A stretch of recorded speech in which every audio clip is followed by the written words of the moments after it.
Next game on the list, we got the Cincinnati Bengals and the Baltimore Ravens in a game that I think is going to be more enjoyable than people think.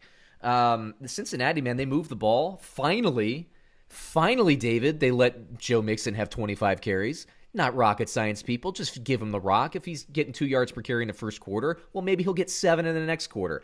But, Zach Taylor, I think, I've been very critical of him. I don't need to go on that tangent. But what I'll say this is, if Joe Mixon doesn't do things with those first 5 carries, he's basically crossed off the list and they don't go back to him. It's crazy. But when he produces in that, first and second drive, they'll keep feeding him. It's completely reaction. They're basically the antithesis of Vegas and Tennessee. But the great thing about Cincinnati is Joe Burrow. Joe Burrow and those receivers that he has. He's so deep. You mentioned Buffalo. They're a really deep receiving team. Cincinnati is as well. They have a lot of talent. Defense is playing a little bit better. I like Cincinnati. Joe Burrow, I think, is a start. Joe Mixon, gosh, I have him graded as a start. Again, I guess you have to start him, but no, you don't. No, you don't. Oh, man. He terrifies me, not because of him, because I really think he's the most talented player on a very talented roster offensively. But it's Zach Taylor, man. He drives me nuts with Joe Mixon. And a lot of people had him on the bench this week because of what he's been doing. And of course, he goes crazy. Tyler Boyd, I think, is a start. T. Higgins, everybody, we were talking about him last week. He's broken through at this point. I think you pick him up because he's available for about 3/4 of the leagues out there. He's available. Pick him up, and I think he's startable this week, even against a tough Baltimore defense. Tight end, I'm going to stay away. I have reasonable projections on sample, but I'm going to stay away from basically everybody else there. Baltimore, Lamar Jackson, definite start. Running backs, I think, is a tough matchup this week for both Ingram and Gus Edwards or JK Dobbins, all of them. If you're going to start one, it's Ingram. I know. But Gus Edwards, he's getting carries, man. No, the other name. JK Dobbins, yeah, I know. Oh, Heartbreaker. Heart. Heartbreaker. He was my favorite rookie running back. He's not breaking through, man. It's only a matter of time, but geez, the problem is the Ravens have, this because you're a Ravens fan. The Ravens have 4 really good running backs. I believe Gus Edwards is a free agent after this season. Pick him up in Dynasty at the end of this year. Pick him up because he's going to land in a new spot and get opportunity. And, I think he's a career 5 yards per carry guy. I mean, he's really good. He's just always buried on the depth chart. It's not his fault. And this is a very talented team, and he's getting carries. But anyway, not a factor this week. Marquise Brown, I like that they're taking deep shots. I'd like to see Lamar Jackson hit some of those deep shots. He just needs to get a little bit better with that downfield game. We've been saying that all year. Mark Andrews, I'm not loving his target totals, but at least he's getting into the end zone. So I start Mark Andrews. I think you have to. Baltimore moves the ball to get red zone touches, but I'd like to see Mark Andrews at this point getting 7 to 10 catches a game. I don't like his stat line. Yeah, he gives you 2 touchdowns, but on 3 catches, it's not what I want to see personally. But again, he's good enough to start. Take it away, David. I'll start with the Ravens just because that's my team. I'm not concerned about Andrews because that's what he is. Yeah, he is a vertical threat, down the seam, touchdown scorer. And that's what he did last year, and it was just fine. He doesn't need to go crazy receptions and yards.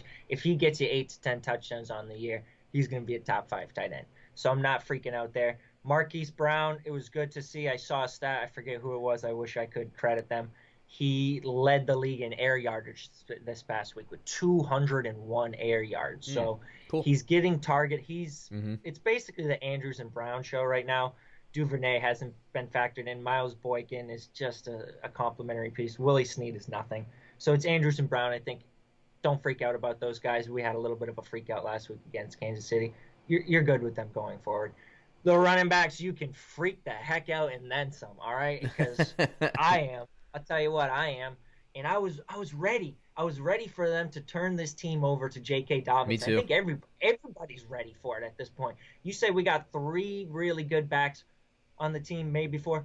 We got 2 really good backs on the team. Gus Edwards and JK Dobbins. I hate to break it. Mark Ingram is no longer a very good back. He is a veteran who's deferred to because he's trustworthy. That's it. He's not explosive anymore. He doesn't make explosive plays happen. He doesn't get you anything more than's really been given to him. He's going to fight hard. He's going to break a few tackles, but just the explosion is no longer there. And J.K. Dobbins, it seems like every time he touches the ball and explodes, it gets taken off the field. That happened with Nick Chubb's rookie season. With I can't remember the Carlos Hyde.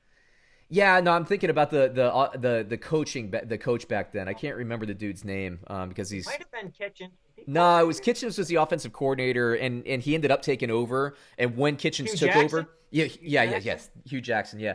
And so, yeah, I mean, it's the same kind of deal. And when we said, and when I wrote the Fantasy Football Almanac, I said, JK Dobbins, I think is, week 8 would be when he'd be taking the game over or the team over. But Gus Edwards is throwing his hat in the ring, and he's making the situation a little bit more murky than I gave him credit for before the season. I was hoping as well that Dobbins would maybe even be a factor in week 1, and he was showing signs of it.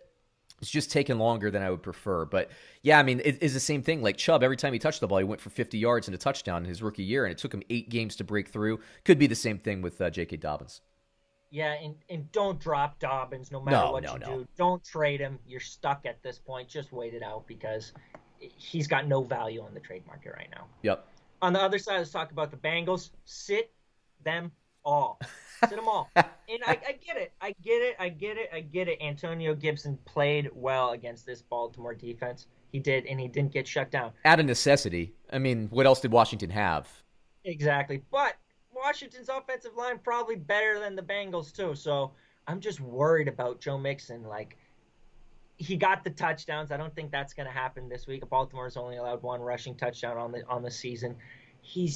They're going to fall behind, so he's not going to have those carries, and we don't know if they're going to feature him in the passing game. He got it last week, but we don't know that at this point. They have 3 wide receivers they want to get involved, or maybe 2 at this point. We talked about it last week.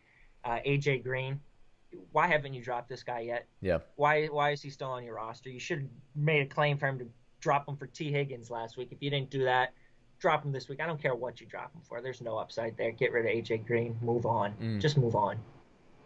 Yeah, look, Cincinnati I think is better than Washington. Washington's defense is a little bit better than Cincinnati's, but Cincinnati can actually score points because they have an NFL quarterback.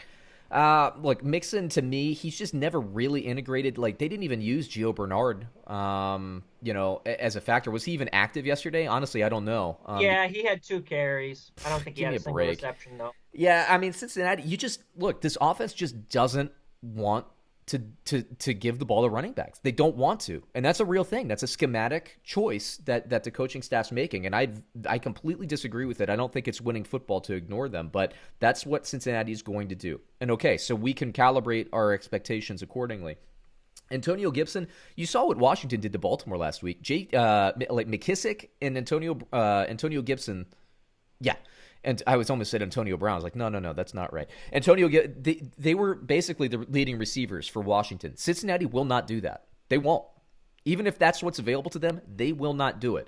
So they'll try to push the ball around to different receivers and everything. But let me hit you with the line here. It's a big line again, Baltimore. Cincinnati plus 13.5 versus Baltimore. Who you got? 13.5. I really do think this is going to be a step back for Joe Burrow. I don't think he's going to play well. I don't think Joe Mixon's going to play. I don't think anyone's going to play well on this team. I think the Baltimore defense is getting better on a weekly basis. I can't bet against my team. I had this line at about a 14, when I was kind of looking at it before, and so it really kind of hit it right on the head for me. I'm going to take Cincinnati because I believe that their offense is better than Washington's offense. And Baltimore, look, they're going to grind them into the ground. I think Baltimore, it's a safe win for Baltimore. But I think it's more of a 10-point win when all is said and done. I think maybe Cincinnati gets a couple of garbage touchdowns at the end of the game to close that gap. It's a big line. I probably stay away from it this week. I was confident on Baltimore last week. This week, less so just because I like Joe Burrow and what he's doing. But, again, I probably stay away from it entirely.